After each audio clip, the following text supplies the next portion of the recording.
viendo esos detalles, vamos a hablar un poco sobre patología y sobre semiología.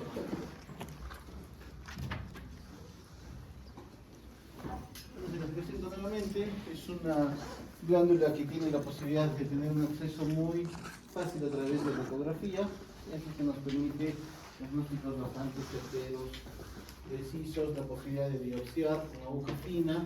Si encontramos algún tipo de nódulo, tumoración, la podemos fácilmente biopsiar, ¿no? También gracias a la tecnología Doppler podemos ver la característica si es que hay nódulos, si esos nódulos son hiperfuncionantes a través de lo que viene a ser el Doppler o también a través de lo que viene a ser la gammagrafía o el estudios con contraste, ¿sí? Algo importante que vamos a ver en la próxima clase, que detrás, especialmente de los lóbulos superiores y inferiores, están unas glándulas que se llaman las paratiroides, ¿no? Creo que eso ya sus compañeros van a exponer en la próxima clase, pero es importante recordar, porque muchas veces cuando hay tiroidectomías, cuando hay tratamientos con yodo radiactivo, etc., las paratiroides también se pueden alterar y pueden dejar de funcionar. Muy bien, entonces más o menos lo que habíamos comentado, lo que está en la pizarra, así que no vamos a hacer mayor crearse en este tema. Sí, tener algunos conceptos que ya debemos manejar. Ceros celulares, ¿no? Ya sabes. Muy bien. Hipertiroidismo, sí, es la clínica que va a resultar de un exceso en la estimulación de las hormonas tiroideas, que obviamente va a ser secundario a un aumento de la síntesis a través de lo que viene a ser la glándula tiroides.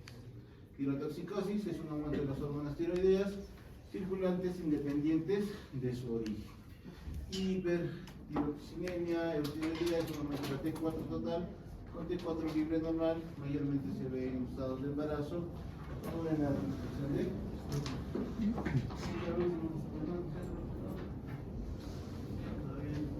muy bien. Entonces nuevamente, sí, aumento de la secreción de hormona tiroidea, aumento de la funcionalidad de las células, secundaria presentación de esto. Ahora de epidemiología del hipertiroidismo. Sí, fíjense que la epidemiología corresponde a un 0.7 a 2.8% en sitios donde está el consumo de yodo, y de 2 a 15% en los casos en los cuales hay una disminución del aporte de yodo. El hipertiroidismo subclínico, ¿qué significa? Significa que vamos a encontrar pacientes que tienen una TSH baja, pero con una T4 y una T3 libre normal, es decir, solamente hay una disminución en la hormona estimulante de la tiroides, pero las hormonas libres, las hormonas activas periféricas T4 y T3 mayormente están normales. El hipertiroidismo se produce más en mujeres que en varones, y fíjense que la edad media aproximadamente está entre los 20 y los 50 años. La primera etiología en frecuencia es la enfermedad de Graves, ¿sí? Que se da mucho en mujeres jóvenes.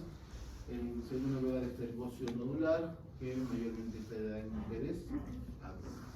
Mayormente está asociada a la raza blanca, se ha visto que tiene una incidencia mayor en las personas que fuman, y fíjense ustedes que tiene una base inmunológica, ¿sí? Y eso hay que tenerlo en cuenta porque puede estar asociado a otro tipo de patologías más.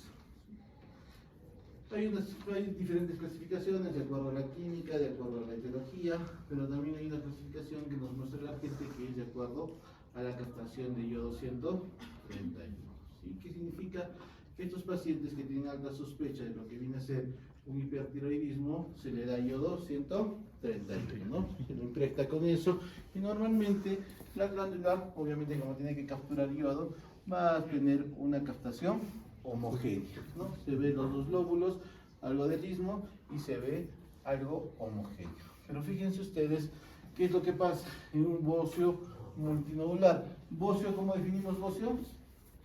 El crecimiento de la tiroides. Bocio es crecimiento de la tiroides, ¿no?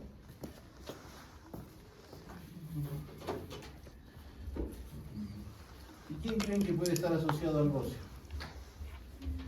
Según la disertación de sus compañeros. Dieta, yodo. ¿Quién puede hacer que la tiroides aumente y entre en un estado de bocio? Puede haber varias etiologías, pero sus compañeros mencionaron que una de las funciones de la TSH era un incremento de la célula Foley. Entonces la TSH puede generar un aumento de la tiroides, ¿sí? Entonces, bocio, ¿cómo definimos? Aumento del tamaño de la El glándula aumento de tamaño de la glándula tiroidea. de la glándula Tiroidea. tiroides, que puede ser homogénea, puede ser heterogénea, ¿sí? Entonces, para hacerlo más sencillo, lo vamos a poner con negrito, nomás. Vamos a dibujar una tiroides mucho más pequeña, lo que debería ser, digamos, ¿no? Y el bocio obviamente es el agrandamiento, ¿sí? Entonces acá muchas veces que nos indica que puede haber un bocio multinodular. ¿Qué significa? Que la sustancia de contraste va a ser captada por regiones que captan mucho más el contraste. Como son múltiples, se llama multinodular, ¿sí? Ese es un bocio multinodular. También hay un nódulo frío, que significa que va a haber un nódulo, pero que no va a captar yodo, ¿sí? Recuerden que el yodo va a ser la sustancia rojita, 131, ¿sí? Entonces puede haber casos en los que puede haber bocio o puede haber una zona de la tiroides que no capte el yodo 131, y eso lo vamos a llamar nódulo frío. ¿Qué es lo bueno del nódulo frío? Que no es funcionante. ¿Sí? Es decir, que no capta yodo, por consiguiente, si tú le das mucho yodo o se le estimule mucho, ese nódulo frío no va a provocar exceso de hormonas tiroideas, ¿no? Pero obviamente hay que observarlo porque no sabemos qué es lo que tiene. Fíjense en la enfermedad de Graves. La enfermedad de Graves, ¿qué detallan ustedes? Hay una hipercaptación, ¿no? Como ven ustedes, ya no es algo heterogéneo, sino es algo mucho más captador del yodo 131. ¿Y esto por qué creen que se deba? ¿Por qué creen que está captando más esa glándula, ese bocio del Graves? Hiperfunción. Muy bien, porque hay una sobreestimulación a través de anticuerpos de los receptores de TSH. Por consiguiente, son glándulas hiperfuncionantes. Por eso captan mucho más el yodo 131. El nódulo caliente es un solo nódulo que puede captar contraste y que sí puede generar algún tipo de alteración más adelante a nivel metabólico.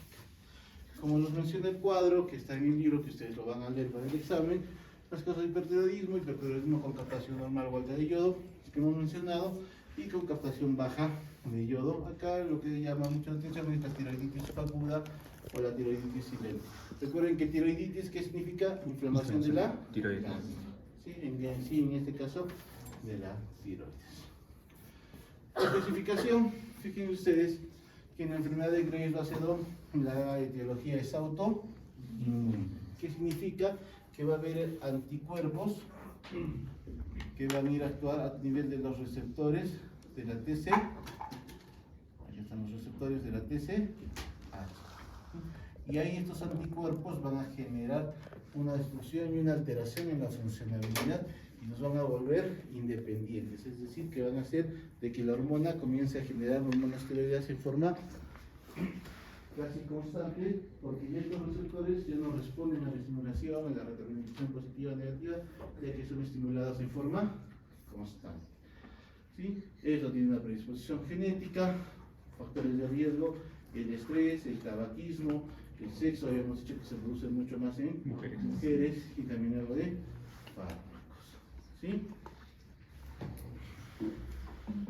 Muy bien. Las otras clasificaciones hablábamos del bocio multinodular, del adenoma tiroidotóxico, solamente un adenoma que puede ser hiperfuncionante. Recuerden ustedes, mientras capte el yodo, son nódulos que son funcionantes, ¿sí? Que puede ser uno solo y este único nódulo o adenoma puede hiperfuncionar y generar crisis tirotóxicas. O puede ser multinodular y en este caso hay varios nódulos que hiperfuncionan y obviamente estos pueden generar mayor captación de contraste y por consiguiente síntesis de hormonas y pueden generar cuadros de hipertiroidismo mucho más avanzados, ¿sí? Recuerden que va a haber o están asociados otros crecimientos con una hiperplasia focal difusa, que son las foliculares independientes de la TSH, que significa que van a poder sintetizar grandes cantidades de T4 y T3 independiente de la estimulación de TSH, es decir, que no requieren TSH para generar estos estímulos o esta hipersecreción hormonal. Mayormente son pacientes añosos, con zonas con déficit de yodo en la ingesta, ya se ve poco, pero todavía hay. Y recuerden ustedes que el aumento de la T3 y la T4 ya no va a tener esa retroalimentación que habíamos visto anteriormente. ¿Sí? Según la acotación, en la de tirotropo, produce aumento de la TSH. Esto es importante. Recuerden ustedes que quién es el que comienza la liberación de la TSH, la tirogliberina. ¿De dónde? Del hipotálamo al adeno hipófisis. ¿Sí? Entonces, muchas alteraciones que también se pueden dar a nivel de lo que viene a ser el sistema nervioso central, el hipotálamo y la hipófisis también pueden generar hiperfunción o hiperestimulación de la TSH y eso también llevar a cuadros de hipertiroidismo. ¿Sí? La tiroiditis aguda de Kerr-Wein, la tiroiditis silente, como ustedes ven, simplemente hay una inflamación generalizada de la tiroides. Acá hay captación o no hay captación del contraste. Sí, ya no hay, no hay captación. ¿Por qué? Porque las tiroiditis, ¿qué es lo que generaron? Inflamación de las células, generaron que haya grandes secreciones por momentos de la T3 y la T4, pero ha llegado que los pacientes puedan resolver de forma espontánea de acuerdo a que disminuye la inflamación o el mecanismo de las mismas. Antes se veía con mucho más frecuencia, ahora es mucho menos, ¿sí? El uso de la amiodarona. La amiodarona, como ustedes ya han llevado fármaco o están llamando fármaco, es un tratamiento antiarrítmico, ¿sí? Pero tiene mucha alteración con lo que se viene a ser las hormonas tiroideas, ¿sí? Entonces se veía mucho que los pacientes con amiodarona en tratamientos prolongados generaban alteraciones de lo que viene a ser hipertiroidismo por una hiperestimulación a nivel de la glándula tiroidea. Pero también hay otros, como los inhibidores de la tirosina, sinasa, anticuerpos mononucleares que se usa como el interferón alfa, etcétera, que también pueden provocar lo mismo. ¿Esto en qué contexto les pongo? De que siempre que usemos medicamentos que van a alterar la síntesis de yodo o de los elementos tiroideos, tenemos que tener precaución con el paciente. Muy bien, ¿cuáles son las manifestaciones clínicas? Simplemente hay que recordar lo que habíamos hablado en lo que viene a ser fisiología. Sabemos que las hormonas tiroideas son estimulantes del metabolismo, que se puede dar en la mayoría de las células del organismo. Y entonces, por consiguiente, si aumenta el metabolismo de las células secundario a la estimulación de T4 y T3, vamos a tener una gran sintomatología en la mayoría de los sistemas. ¿Sí? ¿Qué les llama la atención? Exoftalmo. Este exoftalmo se ve mucho en la enfermedad de Graves. ¿Sí? Fíjense ustedes también que vamos a tener miocardiopatías, hipertensión arterial, como decían sus compañeras en la exposición previa. Las hormonas tiroideas van a estimular gasto cardíaco, frecuencia cardíaca, hipertensión arterial, también iban a generar a nivel de las presinapsis mayor estimulación y lo que iba a llevar a los temblores. Pues fíjense ustedes, mayormente ¿qué es lo que presenta el paciente? Pérdida de peso. Y es entendible, ¿por qué? Porque el metabolismo está aumentado, ¿no? Entonces obviamente el metabolismo aumentado, las células comienzan a generar mayor metabolismo y el paciente comienza a bajar de peso. ¿Y cuál es la característica de los pacientes hipertiroideos que bajan de peso? Que comen más, ¿no?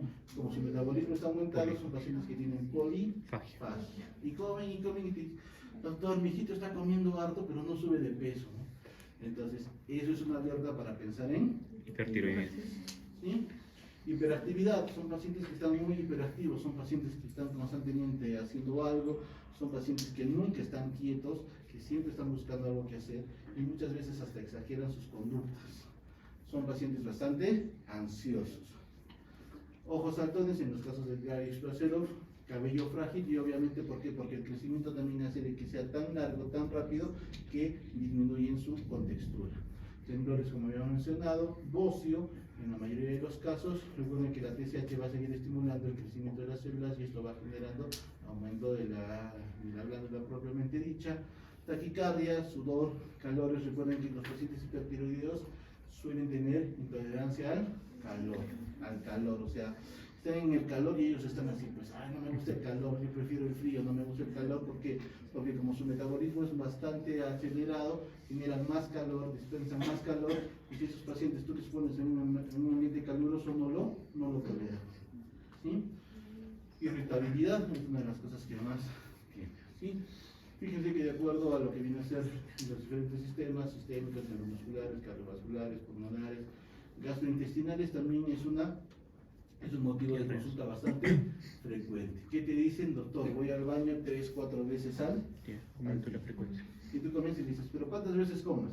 No, estoy comiendo constantemente, pero voy al baño. ¿No? Entonces, en esos casos ya comenzamos a sospechar.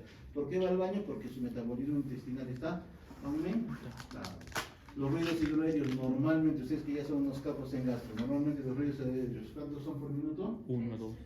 Son los de espiga, ¿no es cierto? Y son 3 nomás. ¿2? No, mucho, 30. ¿Cómo? ¿Ah? Latidos. Los movimientos peristáticos en espiga, los más grandes, los que generan los movimientos, ¿cuántos son? ¿Te acuerdas? ¿No se notó? ¿El 15? No, Muy bien. 2, 3. 2, 3 nomás. En el argente, 2, 3. De 2 No, a 3. no, de 15, ¿no? Pero estos pacientes te dicen, doctor, mi intestino se mueve constantemente, siento que mi estómago está todo el día, me está sonando el intestino. Y esos son los ruidos hidroaéreos aumentados en intensidad. Y obviamente si el paciente come, metaboliza, y esos ruidos han incrementado, el versatismo es mayor y la evacuación es Mayor. ¿sí? Y te dicen, estoy comiendo constantemente. ¿Sí? A nivel de la piel y faneras, hiperhidrosis, recuerden ustedes que el metabolismo aumentado genera mayor calor y por consiguiente son pieles que suelen tener sudoración constante. ¿Sí? Oftalmológico, bueno, les digo lo que vamos a ver más adelante con lo que viene a ser más hidrosis.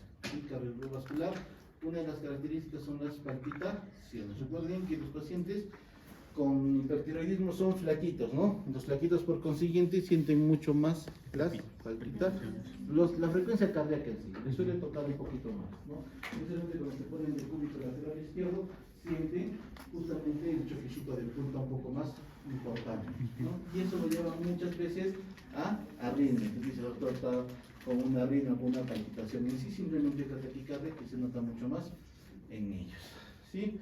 La enfermedad de Graves-Basedow, habíamos dicho que es una etiología netamente autoinmune, hay una superestimulación de los receptores de TSH y esto hace de que se genere mayor secreción de T3 y de T4.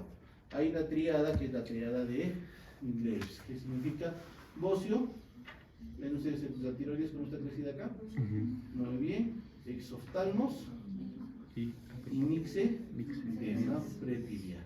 Esa es la triada de Graves. ¿Sí? Aparte, obviamente, puede tener alteraciones a nivel de las uñas de Flumber, ¿sí? Tipos mediladas, en este lado de acropaquias o en palillos de tambor, que también hay que hacer diagnóstico diferencial con las enfermedades respiratorias intersticiales crónicas. ¿Sí? Y fíjense que las alteraciones secundarias al depósito de mucopolisacáridos retrooculares que hacen que se exacerben las órbitas y genere una apertura palpebral deficiente que no llega a la oclusión total, puede ir desde algo leve hasta la producción de la ceguera. ¿Por qué? Porque recuerden que este párpado ya no se va a cerrar, ya no va a fluir, y una de las funciones principales del párpado es la lubricación de la parte de la córnea dentro de lo que viene a ser cada parpadeo. ¿Sí? Entonces, a medida que haya un exoftalmos mucho más marcado, el párpado ya no lo va a cubrir, por consiguiente va a generar una irritación y la posibilidad de pérdida a nivel de ambos, ¿no? Esta es la famosa maniobra de Pemberton, o ¿cómo se llama en esto? En la cual el bocio va a generar una gran compresión extrínseca de todo lo que viene a ser el cuello. ¿Sí? Entonces este paciente le decimos, levante las manos, ¿y qué es lo que cambia? La coloración pietórica. Y si ustedes lo mantienen un poquito más, la paciente no va a poder respirar porque hay compresión, fíjense, de todo ese bocio a nivel de las vías respiratorias, del cuello, y lo que genera toda la sintomatología. Estas son las maniobras que nosotros tenemos que tener en cuenta. Recuerden que ustedes solamente tenemos a nivel endocrino dos glándulas que podemos palpar: tiroides y gónadas masculinas. ¿Sí? Entonces, tenemos que saber qué maniobras semiológicas vamos a interpretar.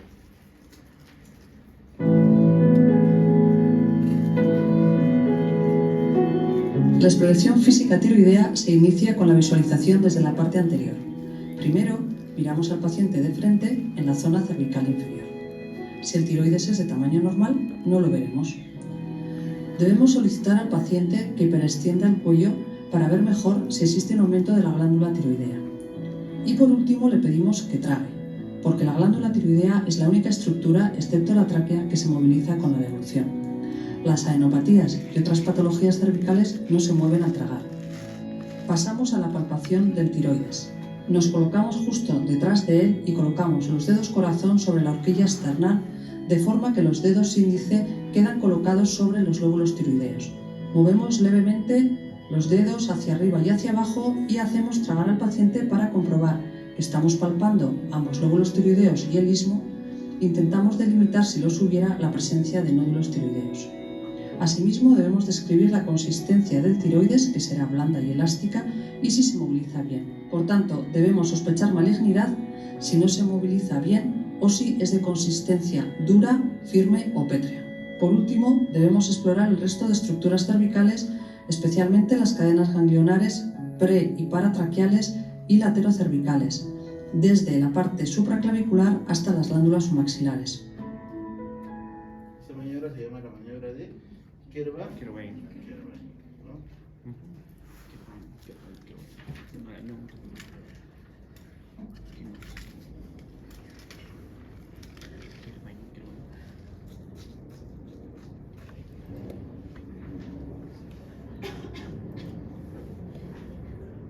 Maniobra de Laje, bimanual para la palpación de la tiroides. Con el pulpejo del dedo gordo identificamos el cartílago tiroides y desplazamos la tráquea hacia un lado. Con la otra mano palpamos el lóbulo tiroideo en búsqueda de nódulos o irregularidades. Esto se repite de ambos lados. Maniobra de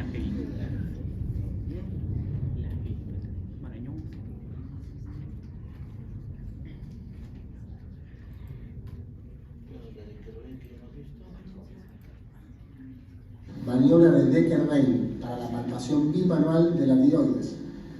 El examinador se coloca por detrás del paciente y con los pulpejos de los dedos identifica el cartílago tiroides y los dedos gordos en la nuca, lo que realiza es la palpación bimanual de ambos lóbulos tiroides en búsqueda de nódulos. Por último, le pide al paciente que trague y comprueba la movilidad de la tiroides y de la tráquea.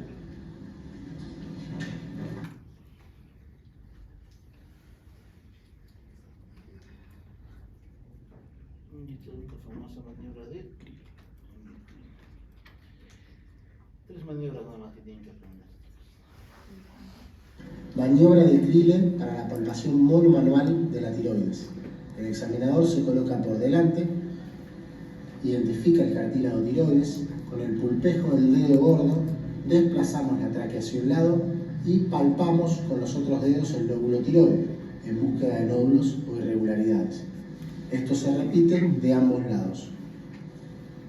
Muy bien, ¿cuántas maniobras tenemos? Entonces, Kerber-Wein, Krille y Laje. por si acaso vienen en el examen. Describa las maniobras. Ya que estoy avanzando. Muy bien, entonces nuevamente, ¿sí? El diagnóstico, ¿cómo lo hacemos? Ante una sospecha clínica. ¿Sí? Tenemos que tener alta sospecha clínica de acuerdo a una buena anamnesis. ¿Sí? Pacientes irritables, nerviosismos, pacientes temas del humor, debilidad muscular, baja de peso, dificultad para conciliar el sueño, son pacientes que tienen insomnio, intolerancia al calor, pacientes que tienen una sudoración aumentada así no hagan ejercicios, temblor en las manos, palpitaciones aumento de las palpitaciones, aumento de la frecuencia cardíaca, el bocio, ojos saltones en el caso de Graves, fatiga, pérdida de cabello, irregularidades en la menstruación, esto bastante en las damas, y deposiciones frecuentes a nivel gastrointestinal. Y entonces, cuando nosotros tenemos esto, o el paciente nos viene a preguntar, no por todos, sino que nos puede preguntar por 1, 2 o 3 síntomas asociados a eso, tenemos que sospechar hipertiroidismo.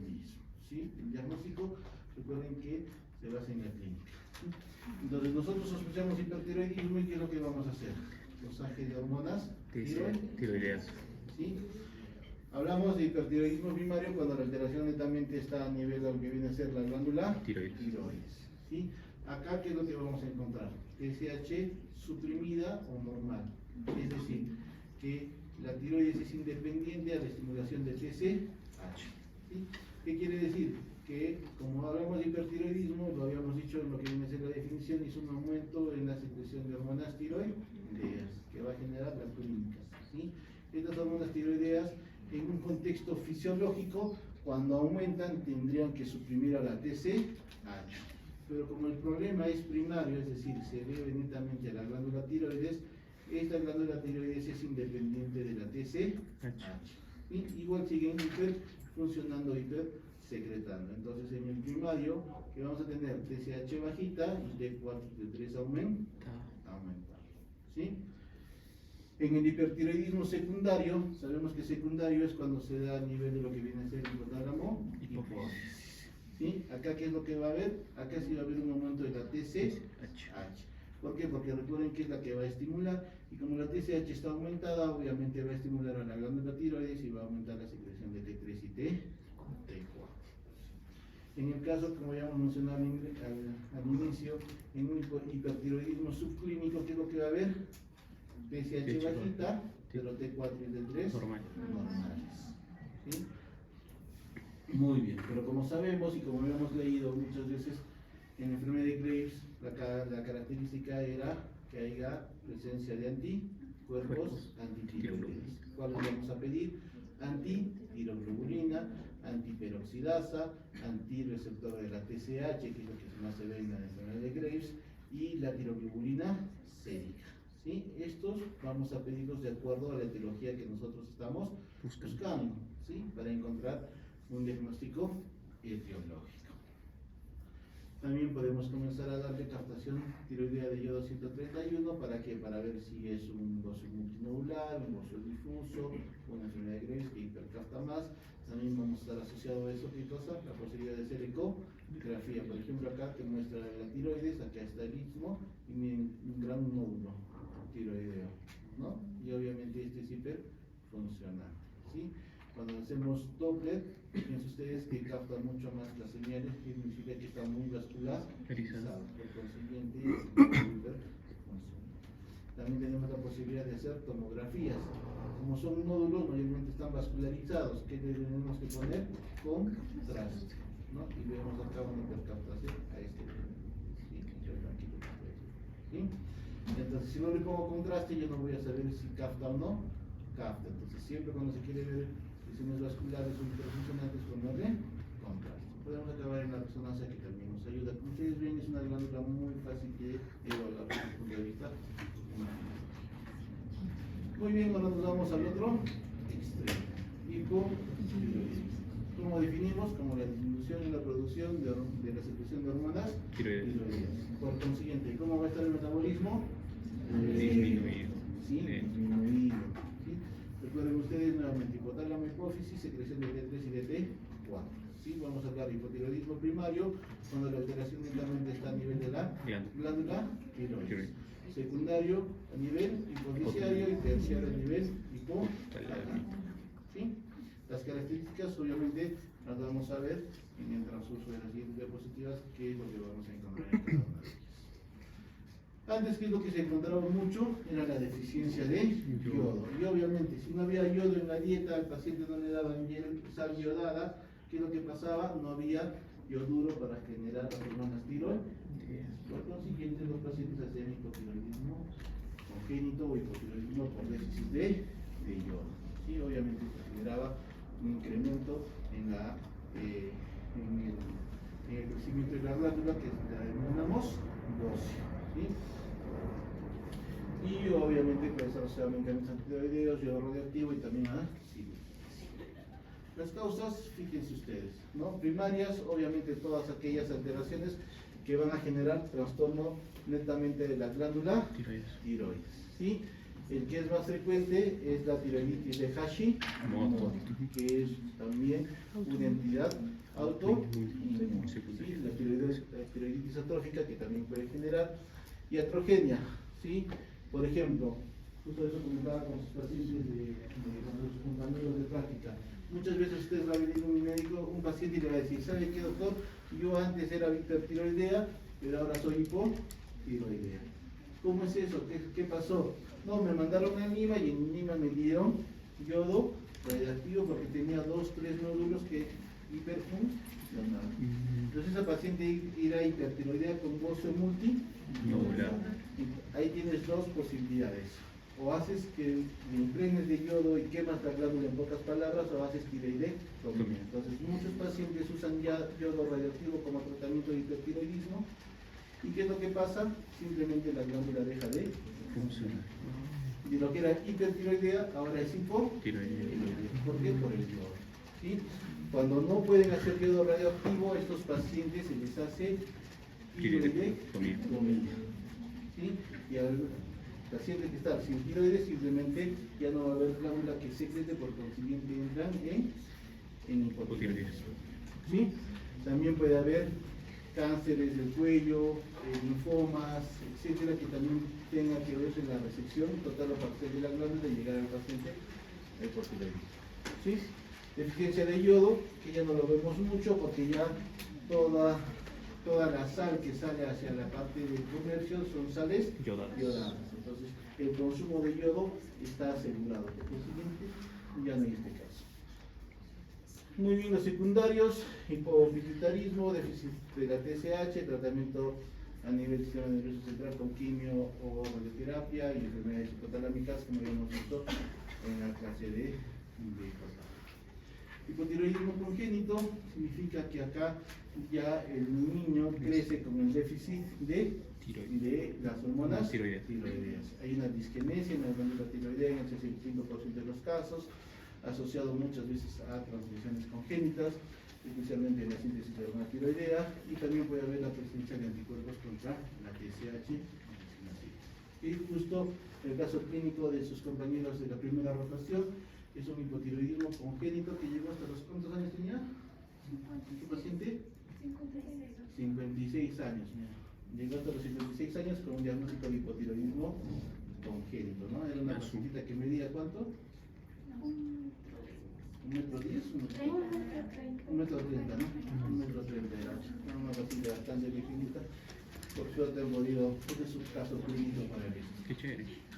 Obviamente, si es congénito, ¿qué es lo que va a haber? Cansancio, debilidad, son niños que crecen muy lentamente, son pequeños para su edad, de crecimiento según la talla del percentil de crecimiento del niño, son pacientes que van a generar caída del cabello, voz ronca y alteraciones menstruales, ¿no? Son niñas, especialmente las niñas, van a generar que haya una disminución en lo que viene a ser la parte reproductiva, no van a poder desarrollar, igual que los varones, las características masculinas. Signos: piel seca, cara, manos, pies hinchadas. ¿Sí? Son niños que crecen muy pequeños, son niñitos que tienen el tránsito muy lento, son niños que evacúan cada 10, 15 días sus deposiciones, obviamente la macroglosia y todos los signos que genera el déficit de hormona tiroidea en la infancia.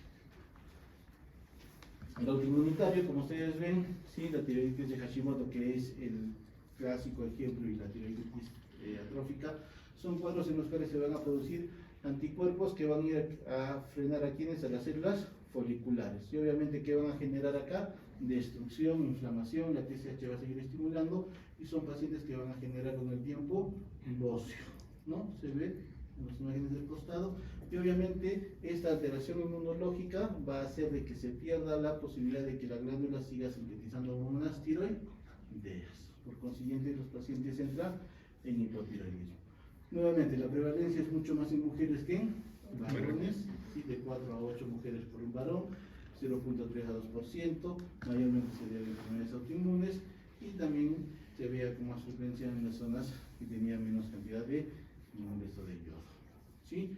La tiroiditis de Hashimoto, recuerden ustedes, tiroiditis es la inflamación de la glándula mediada por anticuerpos que después van a ir destruyendo paulatinamente toda la glándula y van a dejar al paciente hipotiroideo.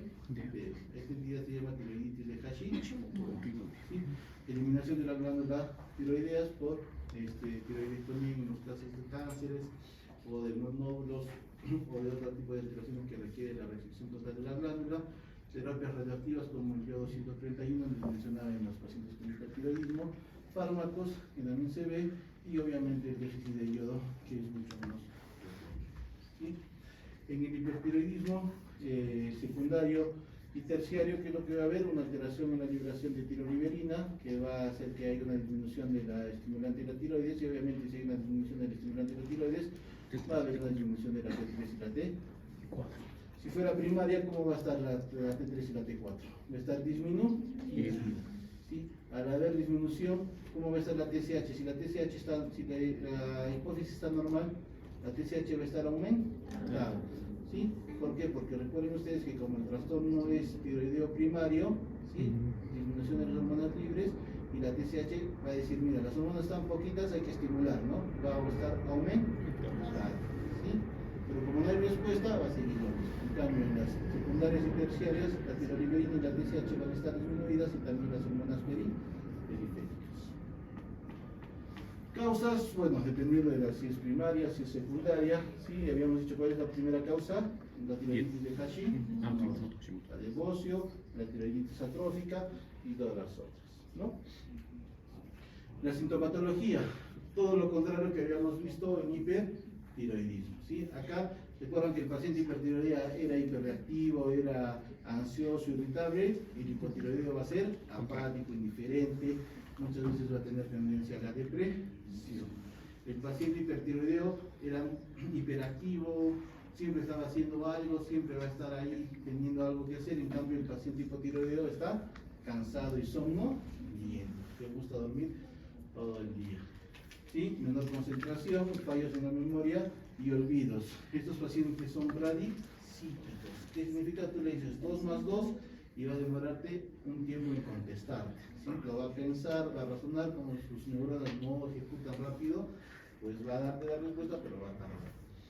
Aumento de peso, obviamente, recuerden ustedes que el metabolismo está disminuido, por lo siguiente estos pacientes comienzan a generar mayor hipercolesterolemia, hipertrigliceridemia, aumento de peso, retención de líquido, etc. Al contrario del hipertiroideo, los pacientes hipo tienen estreñimiento. Hinchazón facial, que está asociado obviamente al aumento de peso. Sequedad del cabello, recuerden que los hipertiroideos, su cabello era frágil y se caía, ¿no? También los hipotiroideos, su sequedad también es llamativo en la piel, su piel también se resquebraja, pero son pacientes que tienen las uñas también necesidad de que se le quebranten a cada rato. Sensación e intolerancia al frío. Los hipotiroideos no toleran el frío, son pacientes que, como su metabolismo está lento, están abrigados con 1, 2, 3 casacas y no soportan los climas fríos. Trastornos menstruales, la oligomenorrea y la menorrea son características en ellos. Dolores y calambres musculares y la voz ronca también que se va asociando. ¿Sí?